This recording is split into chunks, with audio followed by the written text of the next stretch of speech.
የተከበራችሁና የተወደዳችሁ ተመልካቾቻችን የትውልድ ድምጽ ከሆነው የኤምኤን 5 ኪሎ ከሚገኘው ስቱዲዮአችን የኤምኤን 24/7 ሁለተኛው ምዕራፍ አሁን ከ1 ሰዓት እስከ 2 ሰዓት ቆይታ እናደርጋለን።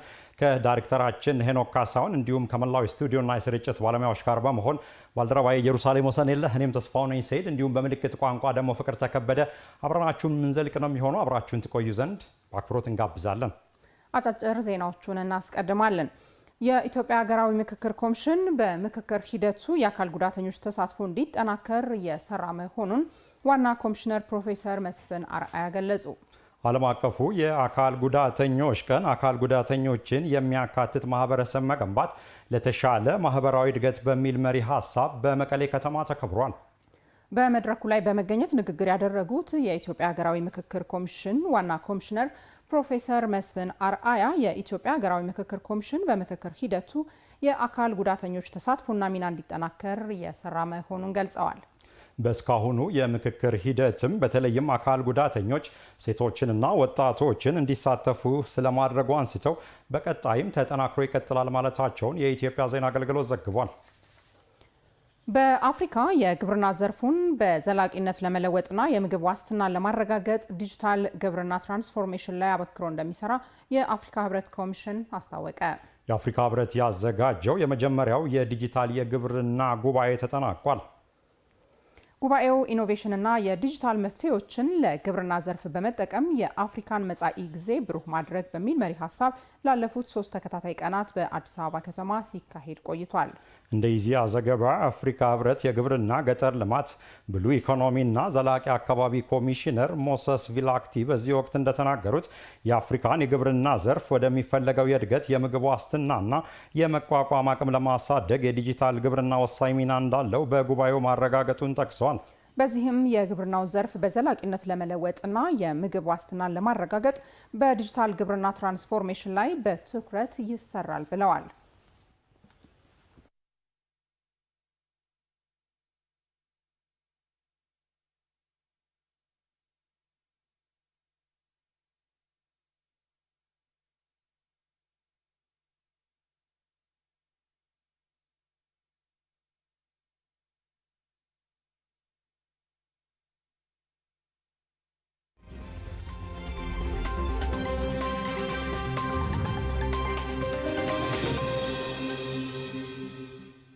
የተወደዳችሁና የተከበራችሁ ተመልካቾቻችን ኤምኤን 24/7 ሁለተኛው ምዕራፍ አጫጭር የሀገር ውስጥ ዜናዎችን ወደ እናንተ አድርሰናል። እንቀጥላለን። አሁን ደግሞ በዝርዝር ወደምንመለከታቸው ጉዳዮች እናልፋለን።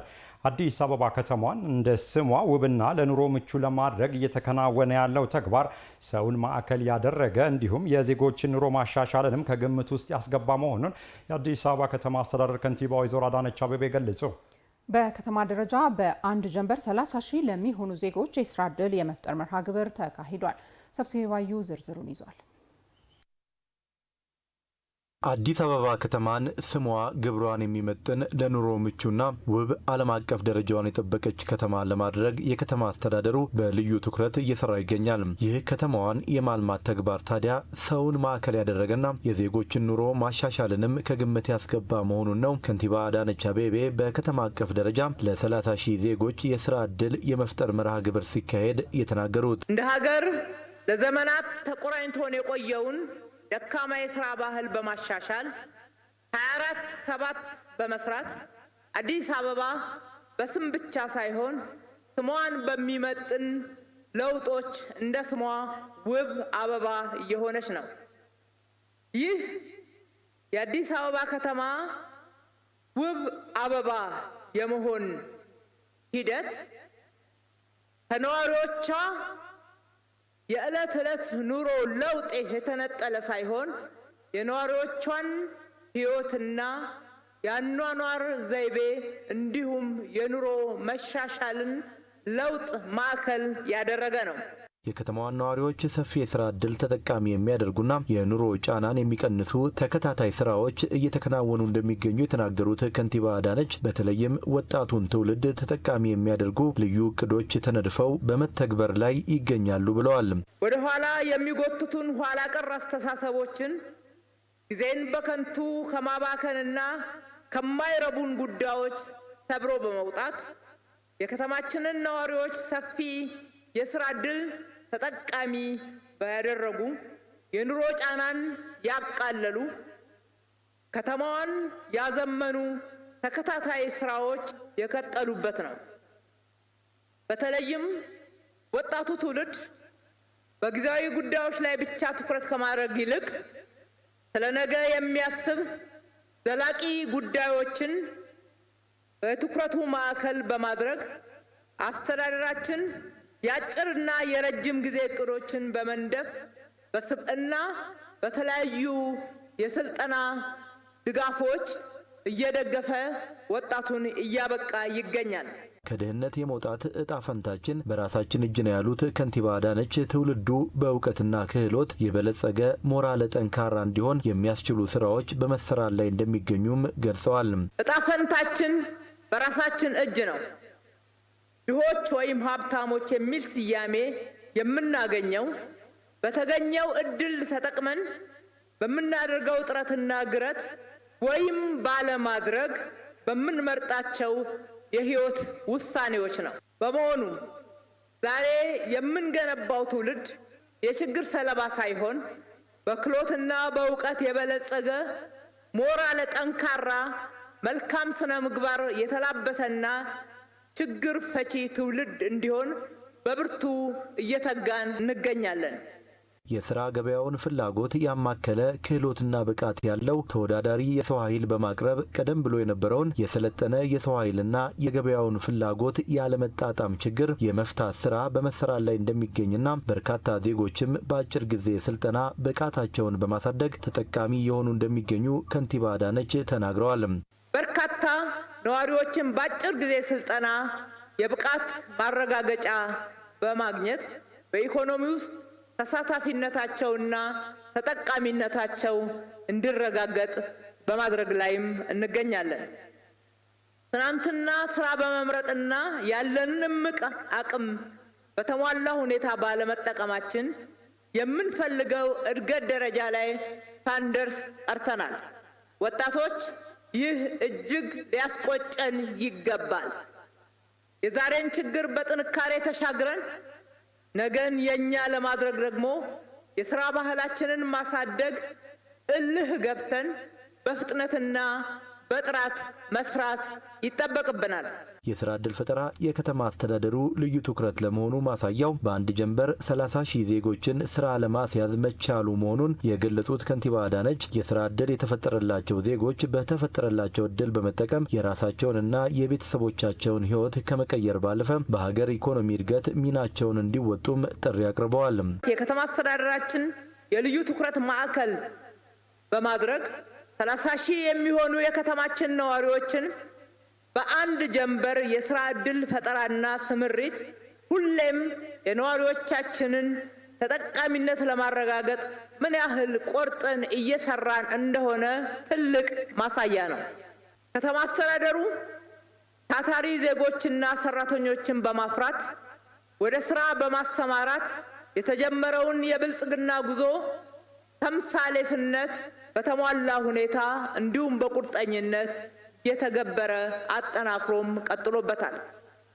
ዛሬ የህይወት መንገዳችሁን በስራ አንድ ብላችሁ የጀመራችሁ ወጣቶችና ሴቶች ነገ የራሳችሁንና የቤተሰቦቻችሁን ህይወት በመቀየር እንደ ሀገር ሁለንተናዊ ብልጽግና የተረጋገጠና ማህበራዊ ፍትህ የነገሰባት ሀገር እንሆን ዘንድ ይህንንም እውን በምናደርገውና ጥረት በምናደርገው ሂደት ውስጥ አሻራችሁን እንደምታሳርፉ በእናንተ ተስፋ አለን። የስራ ዕድሉ ተጠቃሚዎች በከተማ ግብርና፣ በኮንስትራክሽን፣ በማኑፋክቸሪንግ፣ በንግድ፣ በአገልግሎትና በሌሎችም አዋጭ የስራ መስኮች የተደራጁ ሲሆን የመስሪያ ቦታና ቁሳቁስም ተረክበዋል። በተመሳሳይ ዜና በከተማው ያለውን የስራ ዕድል መፍጠሪያ ጸጋዎች በመለየት በርካቶችን ተጠቃሚ ማድረግ መቻሉን በምክትል ከንቲባ ማዕረግ የአዲስ አበባ ስራና ክህሎት ቢሮ ኃላፊ አቶ ሚሊዮን ማቴዎስ ገለጹ። ሪፖርተራችን ጸጋ ታደለ ዝርዝሩን ይዛለች። አዲስ አበባን ተወዳዳሪና ተመራጭ ከተማ ለማድረግ ከሚከናወኑ ተግባራት መካከል አንዱ የነዋሪዎችን የአኗኗር ዘይቤ መቀየር ነው። የስራ ባህልን ማዳበርና የስራ ዕድል መፍጠርን የትኩረት አቅጣጫው ያደረገው የአዲስ አበባ ከተማ አስተዳደርም በአንድ ጀንበር ለ30 ሺህ ወጣቶችና ሴቶች አዲስ የስራ ዕድል መፍጠር ችሏል። በመርሃ ግብሩ ንግግር ያደረጉት በምክትል ከንቲባ ማዕረግ የአዲስ አበባ ስራና ክህሎት ቢሮ ኃላፊ አቶ ሚሊዮን ማቴዎስ ሀገራችን ኢትዮጵያ ቀደምት የሰው ዘር መገኛ፣ የራሷ የሆነ የስልጣኔ መገለጫና የበርካታ ህዝቦች መኖሪያ መሆኗን ታሪክ መዛግብት ያስረዳሉ ብለዋል። የለውጡ መንግስት የዜጎች የዘወትር ጥያቄ የሆነውን የስራ ዕድል ፈጠራ በትኩረት እየሰራበት እንደሆነም ተናግረዋል። የለውጡ መንግስታችን ወደ ስልጣን መምጣቱን ተከትሎ በስራ ዕድል ፈጠራው የሚስተዋለውን ብልሹ አሰራር በማጽዳት ዜጎች የዘወትር ጥያቄ የሆነውን የስራ ዕድል ተጠቃሚነት ለማረጋገጥና በተበታተነ መልኩ የሚሰጡ አገልግሎቶችን በማሰባሰብ የአዲስ አበባ የስራና ክህሎት ቢሮ እንደ አዲስ በማደራጀት ወደ ስራ ተገብቷል። በፈጣን ለውጥና የእድገት ጎዳና ላይ ለምትገኘው አዲስ አበባ የነዋሪዎቿ እየዳበረ የመጣው የስራ ባህል ቀዳሚው ምክንያት መሆኑን አቶ ሚሊዮን ማቴዎስ ጠቁመዋል። ቢሮው በከተማው ያሉ የስራ ዕድል መፍጠሪያ ጸጋዎችን በመለየት ለበርካቶች ስራ መፍጠር መቻሉንም ገልጸዋል። የአዲስ አበባ ስራና ክህሎት ቢሮም በከተማ ያለውን የስራ አጥ ምጣኔ ለመቀነስና የስራ ስነ ምህዳሩን ለማስፋት እና በከተማዋ ያሉ የስራ ዕድል መፍጠሪያ ጸጋዎችን በጥናት በመለየት በርካታ ዜጎች የስራ ዕድል ተጠቃሚ መሆን እንዲችሉ አድርጓል። ባሳለፍነው ዓመት ብቻ ከ366 ሺህ ዜጎች የስራ ዕድል መፍጠር መቻሉ የዚህ አንዱ ማሳያ ነው። በሆኑም በያዝነው በጀት ዓመት ለ350 ሺህ ወጣቶችና ሴቶች ቋሚ የስራ ዕድል ለመፍጠር እቅድ የተያዘ ሲሆን ባሳለፍነው 4 ወራት ውስጥ 158138 ለሚሆኑ ወጣቶችና ሴቶች እንዲሁም ምሩቃን ቋሚ ስራ ዕድል መፍጠር ተችሏል።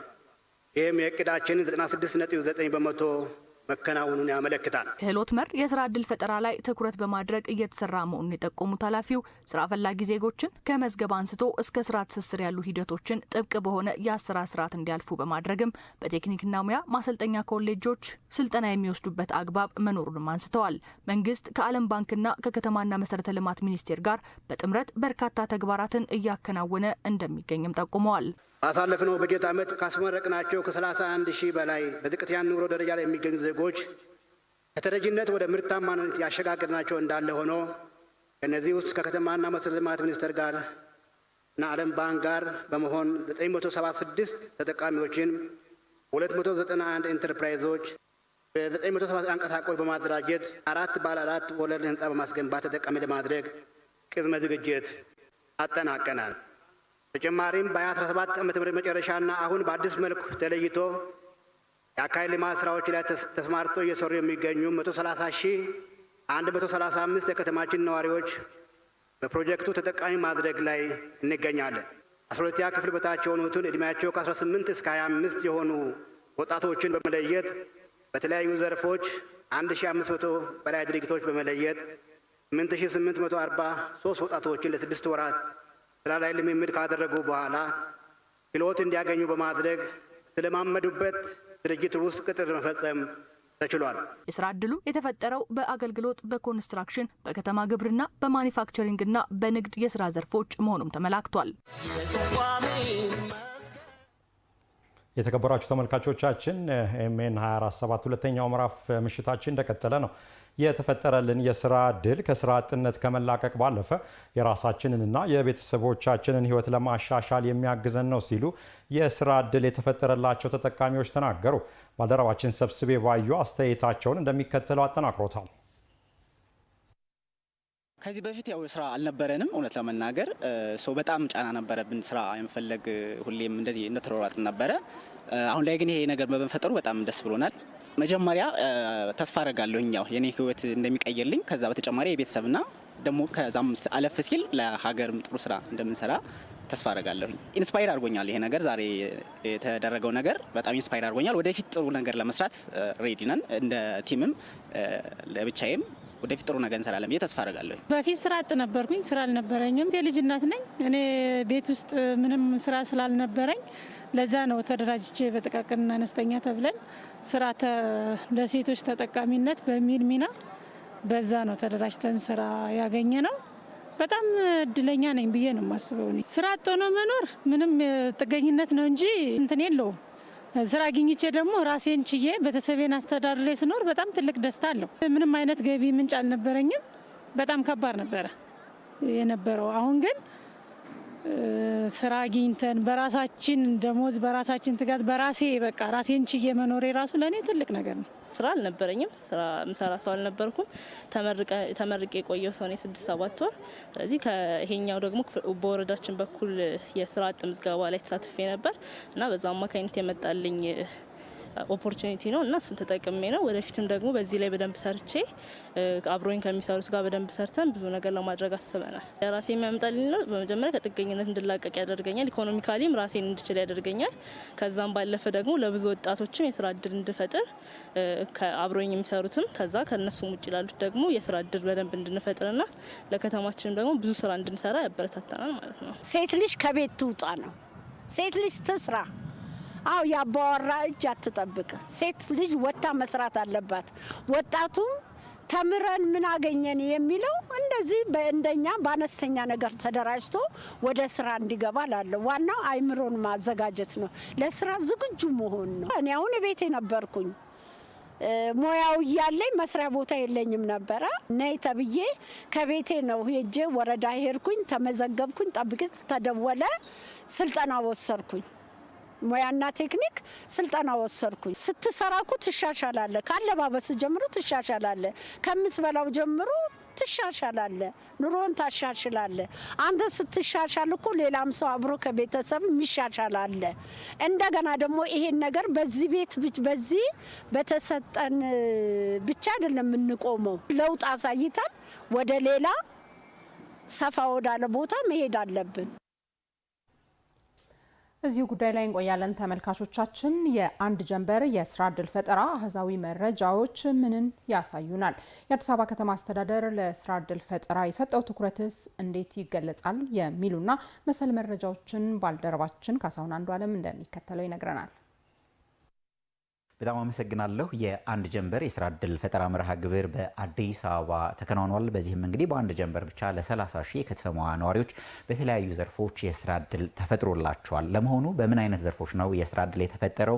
የአዲስ አበባ ከተማ አስተዳደር ለስራ እድል ፈጠራ የሰጠው ትኩረትስ እንዴት ይገለጻል? አሃዛዊ መረጃዎች ምን ያሳያሉ? የሚለውን በተወሰነ መልኩ ወደ እናንተ እናድርስ። የመጀመሪያው አገልግሎት ዘርፍ ነው። በዚህም ወደ 13637 የሚሆኑ የከተማዋ ነዋሪዎች ናቸው የስራ እድል የተፈጠረላቸው። ሁለተኛው ኮንስትራክሽን ዘርፍ ነው። በኮንስትራክሽን ዘርፍም እንግዲህ ወደ 7781 የከተማዋ ነዋሪዎች እንዲሰማሩ ተደርጓል። በከተማ ግብርና ወደ 5256 የሚሆኑ ዜጎች በዚህ በከተማ ግብርና ዘርፍ የስራ እድል እንዲፈጠርላቸው ተደርጓል ማለት ነው። ሌላኛው ማኒፋክቸሪንግ ዘርፍ ነው። በዚህኛው ዘርፍም እንግዲህ ወደ 2359 የሚሆኑ የከተማዋ ነዋሪዎች ናቸው እንዲሰማሩ የተደረገው ማለት ነው። የመጨረሻው ንግድ ነው። ወደ 967 የሚሆኑት በንግድ ዘርፍ እንዲሰማሩ ተደርጓል ማለት ነው። በአጠቃላይም 30 ሺህ የሚሆኑ የከተማዋ ነዋሪዎች በአንድ ጀንበር ብቻ የስራ እድል እንዲፈጠርላቸው ተደርጓል ማለት ነው። ሌላኛው እንግዲህ በኢንተርፕራይዝ ተደራጅተው ወደ ስራ የሚገቡ የከተማዋ ነዋሪዎች በከተማ አስተዳደሩ በኩል የተለያዩ ድጋፎች ይደረጉላቸዋል። ከነዚህ መካከል የመጀመሪያው የብድር አቅርቦት ነው። በከተማዋ ከሚገኙ የተለያዩ የፋይናንስ ተቋማትና የፋይናንስ ከሚያቀርቡ ተቋማት ጋር በመተባበር የተለያዩ የብድር አይነቶችን የከተማ አስተዳደሩ ድጋፍ እያደረገ ይገኛል ማለት ነው። ሌላኛው የገበያ ትስስር ነው። በኢንተርፕራይዝ ተደራጅተው ወደ ምርት የገቡ የከተማዋ ነዋሪዎች ምርቶቻቸውን በቀላሉ ለገበያ ማቅረብ እንዲችሉ ከሀገር ውስጥ እስከ ውጭ የሚደርስ የገበያ ትስስር እየተፈጠረላቸው ስለመሆኑም ይታወቃል። ሌላኛው የመስሪያ ቦታ ነው። ከተማ አስተዳደሩ በኢንተርፕራይዝ ተደራጅተው ወደ ስራ ለሚገቡ የከተማዋ ነዋሪዎች የመስሪያ ቦታ አቅርቦት ያመቻቻል። ሙያዊ ስልጠናዎችን ጨምሮ የተለያዩ ድጋፎች ይደረጋሉ። ሌላኛው የቴክኖሎጂ ሽግግር ነው። በኢንተርፕራይዝ የተደራጁ የከተማዋ ነዋሪዎች የቴክኖሎጂ አቅማቸው እንዲጎለብት የከተማ አስተዳደሩ ከተለያዩ ተቋማት ጋር በመተባበር የቴክኖሎጂ ሽግግር እንዲያደርጉ ድጋፍ ያደርግላቸዋል ማለት ነው። በአጠቃላይ እንግዲህ አዲስ አበባ ከተማ አስተዳደር ለስራ ፈላጊ የከተማዋ ነዋሪዎች ልዩ ትኩረት ሰጥቶ እየሰራ መሆኑ ይታወቃል። ባለፉት 4 ወራት ብቻ ለ158138 ዜጎች ቋሚ የስራ እድል ስለመፈጠሩ ነው እንግዲህ የከተማ አስተዳደሩ መረጃ የሚያመላክተው። በተያዘው በጀት ዓመት ማለትም በ2018 በጀት ዓመት ለ350 ሺህ ዜጎች ቋሚ የስራ እድል ለመፍጠር እቅድ ተይዞ እየተሰራ ስለመሆኑም ተገልጿል። በአጠቃላይ እንግዲህ አዲስ አበባ ከተማ አስተዳደር የስራ ዕድል ፈጠራን ልዩ ትኩረት ሰጥቶ ከሚሰራባቸው ዋና ዋና ምክንያቶች መካከል የመጀመሪያው እንግዲህ የወጣቶችን የኢኮኖሚያዊ ተጠቃሚነት በተለይም በሀገራቸው በከተማቸው ሰርቶ የመለወጥ ተስፋቸውን ለማሳደግ እንዲሁም ደግሞ ፍትሃዊ ተጠቃሚነትን ለማሳደግና የማህበራዊ ፍትህን በከተማዋ ላይ ለማንገስ ከዚህ በተጨማሪም የከተማዋን ኢኮኖሚያዊ እድገት ለማሳደግ እንዲሁም ደግሞ የከተማዋ ነዋሪዎች ለሚያነሷቸው ጥያቄዎች ፈጣን ምላሽ ለመስጠት የስራ ዕድል ፈጠራ የከተማ አስተዳደሩ ልዩ ትኩረት ከሰጣቸው ዋና ዋና ጉዳዮች መካከል ቀዳሚ ጉዳይ ስለመሆኑ ተመላክቷል ማለት ነው። ይህ የስራ ዕድል ፈጠራ ጉዳይ በቀጣይም ተጠናክሮ የሚቀጥል ይሆናል። ቀደም ብዬ እንዳነሳሁት በ2018 በጀት ዓመት ለ350 ሺህ ከተማዋ ነዋሪዎች ቋሚ የስራ ዕድል ለመፍጠር የሚደረገው ጥረት ተጠናክሮ እንደሚቀጥልም ተመላክቷል። አሃዛዊ መረጃዎቹ ይህንን ያሳያሉ። የተከበራችሁና የተወደዳችሁ ተመልካቾቻችን የትውልድ ድምጽ ከሆነው ኤምኤን 5 ኪሎ ከሚገኘው ስቱዲዮአችን የዕለተ ሮብ ምሽታችን ኤምኤን 24/7 ሁለተኛው ምዕራፍ እንደቀጠለ ነው። የመደመር መንግስት ሀገርን የሚመስል ሀገር የሚሰራበት እሳቤን ያመጣ መሆኑን የአፍሪካ ጉዳዮች ተመራማሪው ዶክተር ዮሴፍ ቤኮ ተናገሩ። በመደመር መንግስት እሳቤ ላይ እይታቸውን ያጋሩት ምሁሩ እሳቤው የዓለምን ተለዋዋጭነት ግምት ውስጥ ያስገባና አዲስ መንገድን እየተከተለ ነው ብለዋል። ፍቃዱ መለሰ። ዓለማችን በፍጥነት እየተለዋወጠች የፖለቲካ ርዕዮትም ከዘመን ጋር እየተቃኘ መጥቷል። በዚህ መሃል ታዲያ የባለብዙ ጸጋዎች ባለቤቷ ኢትዮጵያ ስትመራበት የቆየችው እሳቤ ዘመኑን ያልዋጀ ከዓለም ጋር እኩል የማያራምድ በማድረግ ወደ ኋላ እንዳስቀራት ይነገራል። ስለምን ኋላ ቀረን፣ ለምንስ ከዓለም ተነጠልን ሲል የሚጠይቀው የመደመር መንግስት እሳቤ ታዲያ ለሀገር ዘላቂ እድገትና ብልጽግና መረጋገጥ መፍትሄ ተደርጓል። ወደ ሀሳብ ሉዓላዊነት መሻገር አለበት። ዘር ከሌለ ምርት የለም። የብልጽግና ዘር ሀሳብ ነው። ሀሳብን መቅዳት ብዙ ጣጣ አመጣብን። ምክንያቱም የተቀዳ ዘርና አረም የተቀላቀለ ስለሆነ የመደመር መንግስት እሳቤ ዙሪያ ከኤኤምኤን ጋር ቆይታ ያደረጉት የአፍሪካ ጉዳዮች ተመራማሪውና በመደመር መንግስት መጽሐፍ ላይ ዳሰሳ ያደረጉት ዶክተር ዮሴፍ ቤኮ እሳቤው የዓለምን ተለዋዋጭነት ግምት ውስጥ ያስገባና አዲስ መንገድን የተከተለ ይሉታል። እንደ አፍሪካም እንደ ኢትዮጵያም እንደ አፍሪካ እንደሚታወቀው ብዙ ጊዜ ተቀባዮች ነን። የሸቀጥና የሀሳብ መራገፊያ ነች አፍሪካ። የመደመር መንግስት እሳቤው ምንድን ነው? የተለየ ዲፓርቸር የምንለው ወይም ደግሞ ለየት ያለ እጥፋትን ይዞ ነው የመጣው። ዓለማችን ያለው የፖለቲካል አስተላለፉ የግራ ዘመም ቀኝ ዘመም የሚባሉ አሉና ኤክሌክቲክ የሆነ አፕሮችን አይደለም ይዞ የመጣው። የፖለቲካል ማዕቀፉ ፍልቀታዊ ነው። አዲስ እሳቤ፣ አዲስ አስተሳሰብ በአዲስ ቴክኖሎጂ አሁን ባለችበት ዓለም ውስጥ ኢትዮጵያ የፖለቲካል ኢኮኖሚዋ ድርሻ ሚና መገኛው ምን መሆን አለበት የሚለውን ያንን በሚመለስ መልኩ የተዘጋጀ ነው። ሰልጥነዋል፣ በልጽገዋል ከሚባሉት አራት ሀያላን ሀገራት ተርታ በአንድ ወቅት የስልጣኔ ማማ ላይ ደርሳ የነበረች ኢትዮጵያ ያን ስልጣኔዋን እንደታጣች ብሎ የስልጣኔ ዘመኗን የሚመረምረው የመደመር መንግስት ሀገር በቀልና ከሴቶቿ ጋር የተሰናሰለ ፍልስፍናን አምጥቷል። ብዙሀን የሚጮሁበት የፖለቲካል እሳቤን አይከተልም።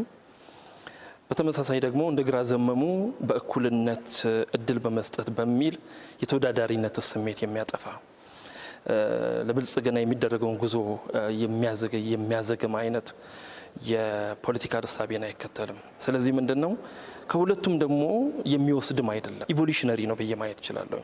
ከአፍሪካ አንጻር ሀገር በቀል ነው እሳቤው። ከማህበረሰባችን አኗኗር፣ ከእምነታችን፣ ከባህላችን ከእሴቶቻችን ጋር እጅግ ተዛማጅ የሆነው የመደመር መንግስት ሀገርን የሚመስል ሀገር የሚሰራበት እሳቤን አምጥቷል የሚሉት ዶክተር ዮሴፍ ትላንትን ያልረሳ ነገን ዛሬ በመስራት ከዓለም ጋር እኩል ለመራመድ ይተልማል ይላሉ። ወርቃማው ማዕከላዊነት ጋር ስንመጣ ዓለም እየሄደችበት ካለችው የፖለቲካል ኢኮኖሚ ፍጥነቱ ጋር እንዴት እኛስ መሄድ እንችላለን? ያንንም አይተውም የእኛንም አይረሳምና ችግሩን የኢትዮጵያውያንን ችግር በኢትዮጵያውያን ሪሶርስ ሀብት በኢትዮጵያውያን አዲስ አስተሳሰብና ቴክኖሎጂ መፍታት እንችላለን የሚል አዲስ ፓራዳይም ለውጥን ይዞ የመጣ ነው ማለት ነው። የመደመር እሳቤ ከተሜነት የስልጣኔ መነሻ፣ የቴክኖሎጂ መፍለቂያ፣ የሀገር እድገት መዳረሻ ናቸው ብሎ እንደሚያምን ያወሱት ምሁሩ በከተሞች የተጀመረ የለውጥና የጽዳት እሳቤም ከዚህ የተቀዳ ነው ሲሉ ይናገራሉ። በእሳቤው ተመርቶ አዲስ አበባ ላይ የታየው የከተማ ዝማኔም በውጤት ታጅቦ ለሌሎች ከተሞች ትንሳኤን እያበሰረ መሆኑን ነው ዶክተር ዮሴፍ የሚናገሩት። ከተማ ችግር እንግዲህ የምናውቀው ነው። ወንዞቻችን ሽታቸው አያሳልፍም። መንገዶቻችን ትቢያው አያስኬድም። ስለዚህ ምንድነው የግሪን ሲቲ አይነት ሙቭመንት ልክ አሁንም ከተሞቻችን ጋር ስንመጣ ለውጡ የመኪና ከተማ ብቻ ሳይሆን የሰው ከተማ ሰው የሚሸተው ነው ማለት ነው። በመደመር እሳቤ ከተሞች ሰውኛ መሽተት አለባቸው። የሁሉ ከተማ መሆን አለበት። ይሄ ደግሞ በምንድነው በሁሉም በመንግስትም በግሉም ባለሀብት ርብርቦች የሚገነቡ ከተሞችን ለቱሪስት መዳረሻ የሚሆኑ መሆን አለባቸው የሚል ነው የሚያሳየንና ለውጡን በአይናችን እያየን ነው ያለ። ከገጠሩ ተነጥለው የነበሩ ከተሞችን በማስተሳሰር አንዱ ለአንዱ ተመጋጋቢ እንዲሆን የማድረግ ሂደትና ጅማሮም በመደመር እሳቤ የመጣ ውጤት ነው ይሉታል ዶክተር ዮሴፍ። የተወደዳችሁና የተከበራችሁ ተመልካቾቻችን የትውልድ ድምጽ ከሆነው ኤኤምኤን 5 ኪሎ ከሚገኘው ስቱዲዮአችን የኤኤምኤን 24/7 ምዕራፍ 2 የተለያዩ መረጃዎችን እየነገርናችሁ ቆይታ እያደረግን ነው። አሁንም እንቀጥላለን። በአዲስ አበባ ተግባራዊ የተደረገው የኮሪደር ልማቱን ተከትሎ የስታንዳርዳይዜሽን ስራ በከተማዋ መዋል መጀመሩን የከተማዋ ግንባታ ፍቃድና ቁጥጥር ባለስልጣን አስታወቀ። በዚህ ትግበራ ውስጥ የህብረተሰቡ ድርሻ የላቀ መሆኑም ተጠቁሟል። ጸጋ ታደለ ዝርዝሩን አዘጋጅታለች።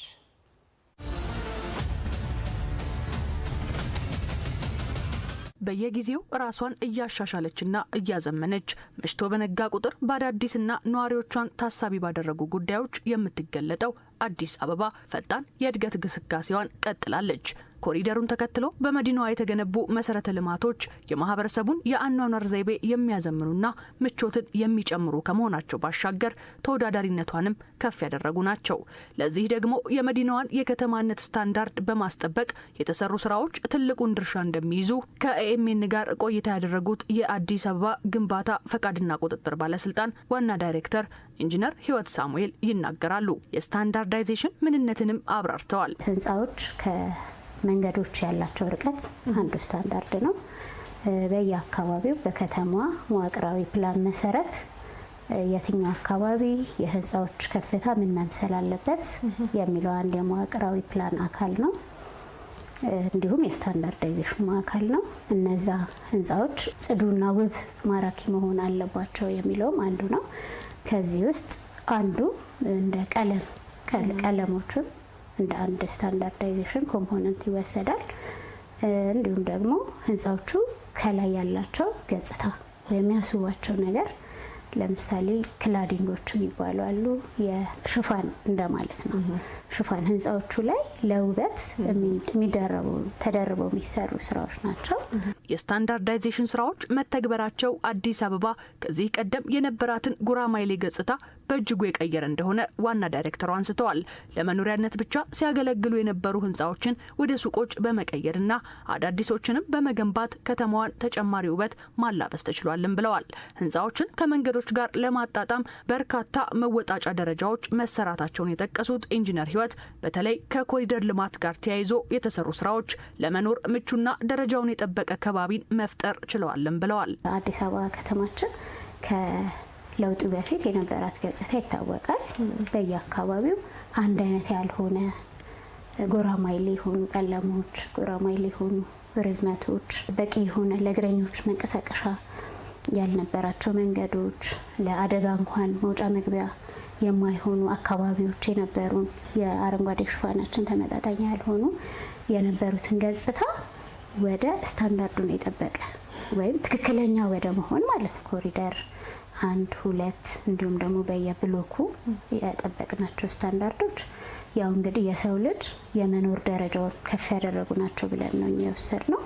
ማንም ሰው ደህና ሆኖ ከትራፊክ አደጋ ሳይጋለጥ ንጹህና ውብ አረንጓዴ የሆኑ ስፍራዎችን እያየ ማራኪ የሆኑ ቦታዎች ላይ እየዋለ የሚኖሩበትን ገጽታ የተፈጠረበት ስራ ነው የተሰራው ብለን ነው የምንወስደው። መዲናዋ የከተማነት ደረጃዋን ለመጠበቅ በምታደርገው ጉዞ የማህበረሰቡ ተሳትፎ ከፍተኛ ድርሻ መውሰዱን የሚያነሱት ዋና ዳይሬክተሯ መንግስትና ህዝብ ተባብረው ሲሰሩ መሰል ስኬቶችና ለውጦችን ማስመዝገብ እንደሚቻልም ተናግረዋል። ህብረተሰባችን ይህንን ስራ ስንሰራ የግል መኖሪያ ቤቶች አሉ፣ ድርጅቶች አሉ፣ የሃይማኖት ተቋማት አሉ፣ የመንግስት ተቋማት አሉ። በእነኛ መስመሮች ውስጥ የተቀመጠላቸውን ስታንዳርድ ለመጠበቅ ሁሉም አሻራውን ጥሏል። በሙሉ ልብ ተሳትፎ እገዛ አድርጎልናል።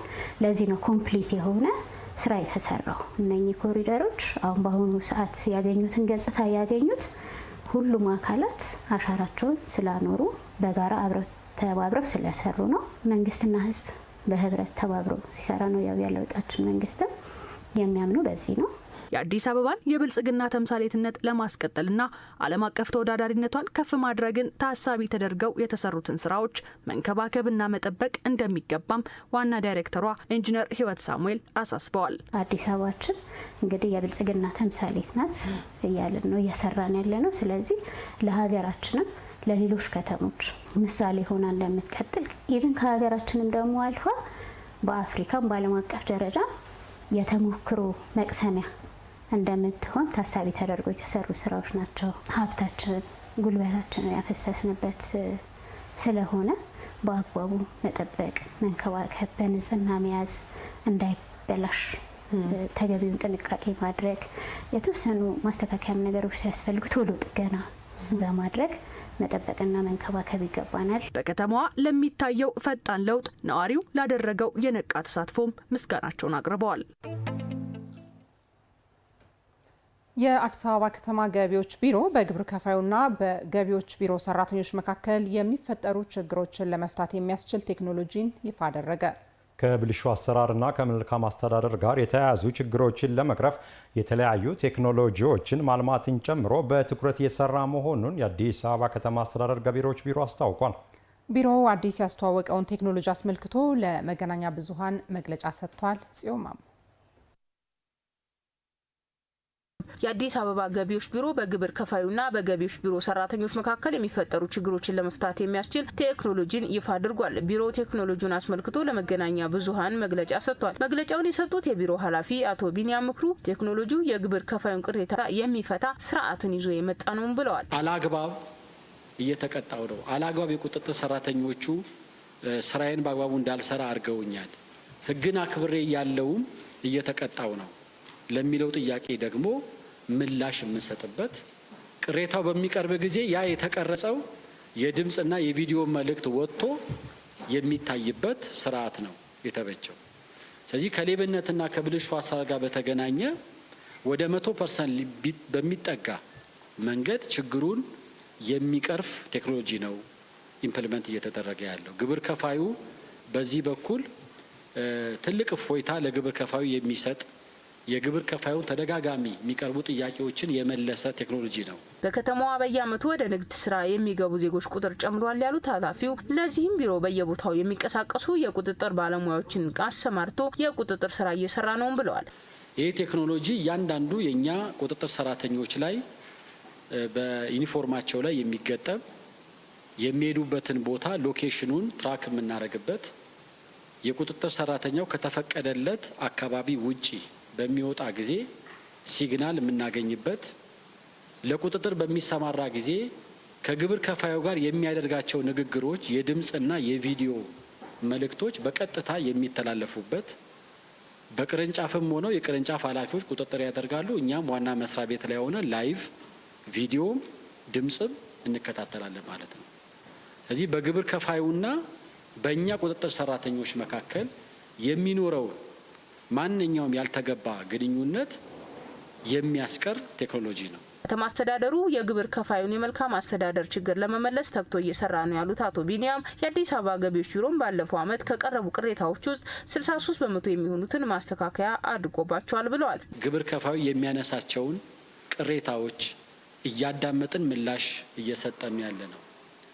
ባለፈው አንድ ዓመት ብቻ በዋና ቢሮና በሁሉም ቅርንጫፍ ጽሕፈት ቤቶች ላይ ከታክስ ውሳኔ ጋር በተያያዘ ቅሬታ ቀርቦ አላግባብ ነው የተወሰነብኝ፣ መረጃዬ በአግባቡ አልታየም፣ ኦዲተሮቹ በማይሆን መንገድ ወስነውብኛል በሚል ከቀረቡ ቅሬታዎች መካከል 63 በመቶ የሚሆኑ ተጣርተው በትክክልም ግብር ከፋዩ ያቀረባቸው ቅሬታዎች ትክክል መሆናቸው ተረጋግጦ በውሳኔዎቹ ላይ ማሻሻያ ተደርጓል። በቢሮ ከዚህ በፊትም ያለአግባብ የተወሰኑ ውሳኔዎችን የሚፈትሽና የሚያጣራ የቁጥጥር ክፍል ተዋቅሮ ስራ መጀመሩም ይታወቃል።